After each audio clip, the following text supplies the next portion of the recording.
रांची के नामकुम के जय माता दी क्लब के तहत भोजपुरी के प्रसिद्ध गायक टुनटुन यादव को सुनने 15 अक्टूबर को आप भी आइए।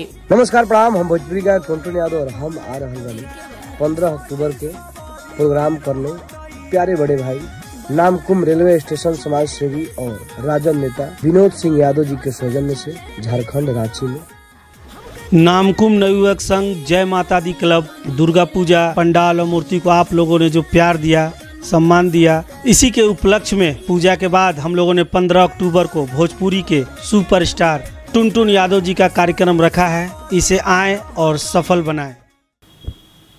मुलायम सिंह के अंतिम संस्कार में बसपा अध्यक्ष मायावती शामिल नहीं हुई। मुलायम और मायावती की अदावत मरने के बाद भी नहीं गई।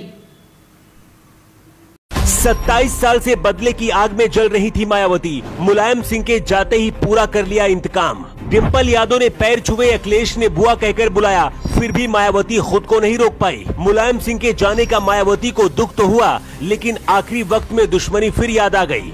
जब तक मुलायम सिंह यादव जिंदा थे तब तक मायावती कुछ नहीं कर पाई, लेकिन अब मुलायम सिंह के जाते ही मायावती ने अपना 27 साल पुराना बदला पूरा कर लिया है। मुलायम सिंह के निधन के बाद मायावती ने ट्वीट करके दुख भी जताया था।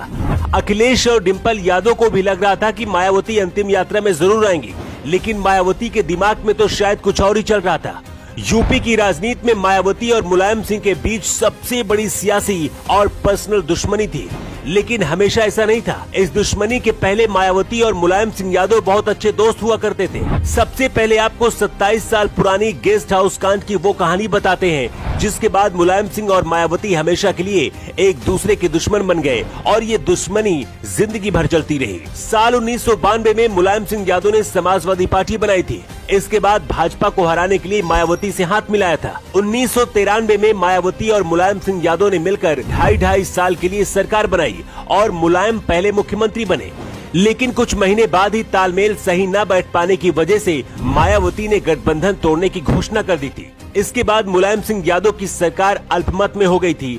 सरकार बचाने के लिए सपा यापा खो बैठे। मायावती के समर्थन वापस लेने की वजह से भड़के सपा कार्यकर्ता लखनऊ के मीराबाई गेस्ट हाउस पहुंच गए, जहां मायावती बाकी विधायकों के साथ मिलकर मुख्यमंत्री बनने की तैयारी कर रही थी। सपा कार्यकर्ताओं ने मायावती के कमरे को घेर लिया और हथियारों से लैस लोगों ने मायावती को गंदी गालियां भी दी। आरोप है कि उस दिन सपा कार्यकर्ता मायावती को मारने की तैयारी में गए थे, लेकिन वहां से किसी तरह से मायावती बचकर निकलने में कामयाब रही। ये दिन यूपी के इतिहास का सबसे काला दिन माना जाता है और इसे ही गेस्ट हाउस कांड कहा जाता है। इस घटना के बाद मुलायम और मायावती की हमेशा के लिए दुश्मनी हो गई। मुलायम तो मायावती का कभी नाम भी नहीं लेते थे। वहीं इस घटना के बाद मायावती यूपी की 4 बार मुख्यमंत्री बनी। 24 साल बाद वक्त पलटा और 2019 में सपा बसपा ने गठबंधन कर लिया। गेस्ट हाउस कांड के बाद पहली बार मायावती और मुलायम सिंह यादव एक मंच पर 2019 में दिखे थे। तब डिम्पल यादव ने भी मायावती के पैर छुए थे। अखिलेश यादव ने बुआ कहा था। ऐसा लगने लगा था कि दशकों पुरानी माया मुलायम की दुश्मनी का अंत हो गया, लेकिन शायद ऐसा नहीं था। यही वजह थी कि चुनाव के बाद ही मायावती ने फिर से गठबंधन तोड़ दिया और कहा था कि सपा से गठबंधन करना उनकी सबसे बड़ी भूल थी। मुलायम सिंह यादव की मौत के बाद मायावती ने ट्वीट करके दुख जताया था। ऐसा माना जा रहा था कि अंतिम संस्कार में शामिल होंगी, लेकिन ऐसा नहीं हुआ। सूत्र बताते कि मायावती कभी भी गेस्ट हाउस कांड को नहीं भूल पाई। बाहर से भले ही दुश्मनी खत्म करने का दिखावा किया, लेकिन हमेशा उनके अंदर वो गेस्ट हाउस की तारीख चुपती रही। कुछ लोगों का कहना है कि मायावती जिंदा रहते मुलायम सिंह से बदला तो नहीं ले पाई, लेकिन अंतिम संस्कार में शामिल नहीं होकर ये बता दिया कि मुलायम सिंह को कभी वो माफ नहीं कर पाई। मिनी लंदन मैक्लुस्कीगंज प्रकृति की गोद में बसा ड्रीम डेस्टिनेशन आपका कर रहा है इंतजार।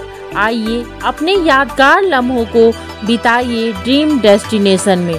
राजधानी रांची से महज 50 किलोमीटर दूर आपका अपना ड्रीम डेस्टिनेशन। जब टूटती है आस, जब थकती है सांस, जब रूठते हैं अपने, मुंह मोड़ता है जमाना, जब अंगड़ाई लेता है संकल्प, फिर बनती है कहानी, बनते हैं अनमिट निशान। देखिए मेरे साथ संघर्ष की दास्तां।